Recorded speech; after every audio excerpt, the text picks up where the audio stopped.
In this video, we will have a brief look at what happened in Ukraine since June 2022.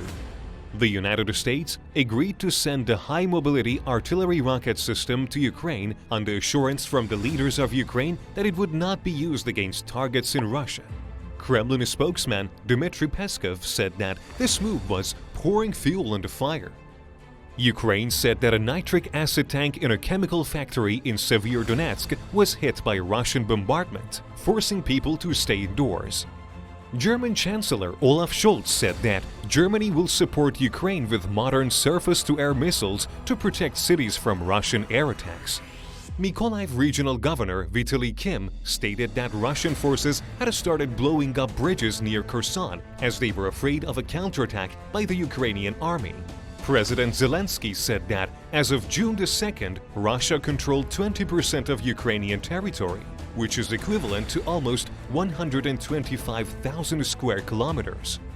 Serhiy Haidai stated that Ukrainian troops engaged in a block-by-block fight for the city of Severodonetsk and managed to push back Russian forces by 20%.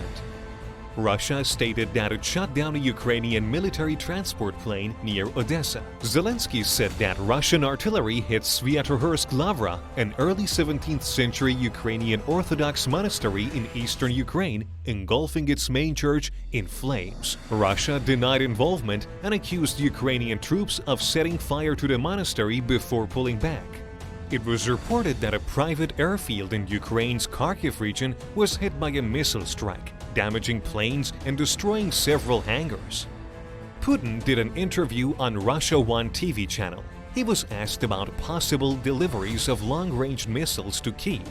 He replied, "If they're supplied, we will draw appropriate conclusions from this and use our own weapons, of which we have enough in order to strike at those facilities we are not targeting yet." Ukraine said that it had killed the commander of the 20th Combined Arms Army, Lieutenant General Roman Berdinkov. Additionally, the death of Major General Roman Kutuzov was confirmed by the Russian state television. Up to 100 bodies found in the ruins of high-rise buildings in Mariupol have been transported to morgues and landfills. Serhiy Haidai said that Russian forces controlled most of the city of Severodonetsk, with Ukrainians holding ground in its industrial zone. President Putin in St. Petersburg gave a speech about Peter the Great, during which he said, "What was he doing? Taking back and reinforcing. That's what he did. And it looks like it fell on us to take back and reinforce as well." Dmitry Zivitsky, the governor of Sumy Oblast, said that Russian troops struck villages in the region with kamikaze drones. He stated that the bombs dropped with the help of quadcopters severely damaged buildings. According to a Russian news outlet, Ukrainian forces sank their own anti-submarine, Corvette Venezia. President Zelensky said that Ukraine had launched airstrikes in the southern region of Russian-occupied Kherson. According to local officials, the first Russian passports were handed out to citizens in Kherson and Zaporizhia regions. The Russian Defense Ministry stated that it used Caliber cruise missiles to destroy a large depot with Western weapons in Ukraine's Ternopil region. It also said that it shut down 3 Ukrainian Su-25s near Donetsk and Kharkiv. Serhiy Haidai stated that the last of 3 bridges connecting Severodonetsk to the rest of the Ukraine had been destroyed. He said that the residents left in the city were facing extremely difficult conditions. He further added that the Russian forces controlled 80% of the city. Russian-backed separatists said that 5 were killed and 22 were wounded as a result of the Ukrainian shelling of Donetsk. Mikhail Mizintsev, head of Russia's National Defense Management Center, asked Ukrainian forces holed up in the acid chemical plants in Severodonetsk to lay down their arms at 8 a.m. Moscow time on 15th of June. Russia's armed forces stated that they had destroyed an ammunition depot in the Donetsk region and an air control radar station in Lysychansk. Ukraine stated that it had sunk the Russian tug Spasitel Vasily Bek with 2 Harpoon missiles. Admiral Sir Tony Radakin, chief of the UK Defence Staff, said President Putin has used about 25% of his army power to gain a tiny amount of territory and 50,000 people either dead or injured. Russia is failing. Ukrainian commander of the Land Forces Logistics, Volodymyr Karpenko, stated that the Ukrainian army had lost between 30 to 50% of their heavy equipment. Valentin Rezyshenko said that 3 Russian missiles destroyed a fuel storage depot in the eastern Ukrainian town. According to a press release from the Australian government, the first 4 of the 14 M113 AS4s donated to the Ukraine by Australia were loaded onto a Ukrainian Antonov 24 last week. The Russian Ministry of Defense stated that it hit a command post near Dnipro with multiple caliber missiles and that over 50 generals and officers of Ukrainian military were eliminated in the strike. Russia took control of Tushkevka. 12 Panzerhaubitz 2000s have been deployed to Ukraine, 7 from Germany and 5 from the Netherlands. The Donetsk People's Republic's militia had lost 55% of its force, according to the UK Ministry of Defence.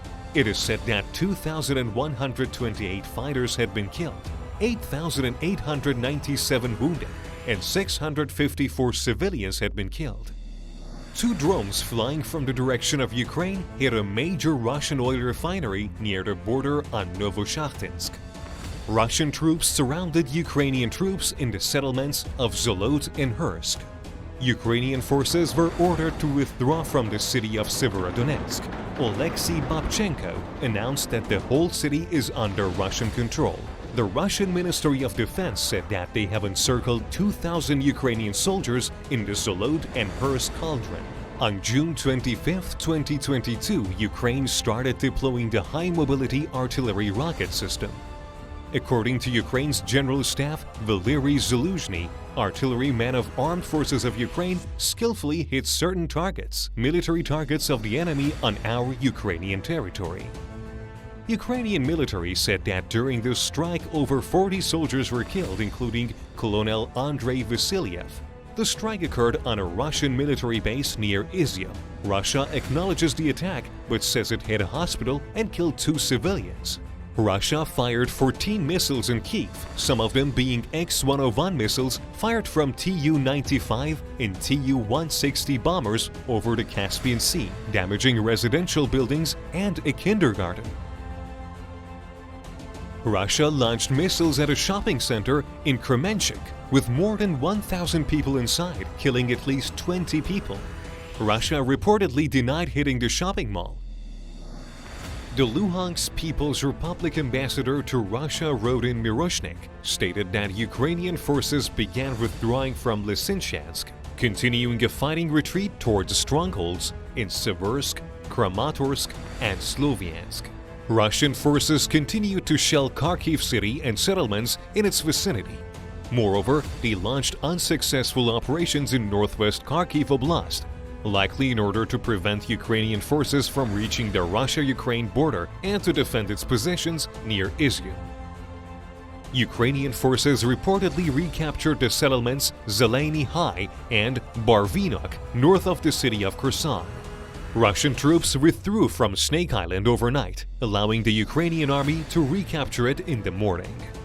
The Russian army fired 3 missiles on the Serhivka settlement in Odessa Oblast of Ukraine, destroying a residential building and a recreation center. At least 21 people were killed. The United States government announced the 14th aid package for Ukraine worth $820 million in total that includes additional ammunition for high-mobility artillery rocket systems, 2 national advanced surface-to-air missile systems, up to 150,000 rounds of 155mm artillery ammunition, and 4 additional counter-artillery radars. The Ukrainian army said in a statement, today at around 6 p.m. Russian Air Force Su-30 planes twice conducted strikes with phosphorus bombs at Zemiany Island. Russia claims to have destroyed 5 Ukrainian command posts in Donbas and Mykolaiv regions. In Belgorod, Russia, 3 people have been killed by Ukrainian shelling, according to the local governor Vyacheslav Gladkov, who also stated that 11 apartment buildings were destroyed and 39 private residences were destroyed. Igor Konashenkov, the Russian Defense Ministry's chief spokesman, said that Russian air-launched high-precision missiles had destroyed 2 U.S.-supplied high-mobility artillery rocket systems in Ukraine. The Ukrainian military denies the claim, calling it nothing more than a fake. The Russian military released video allegedly showing the attack, but it could not be independently verified.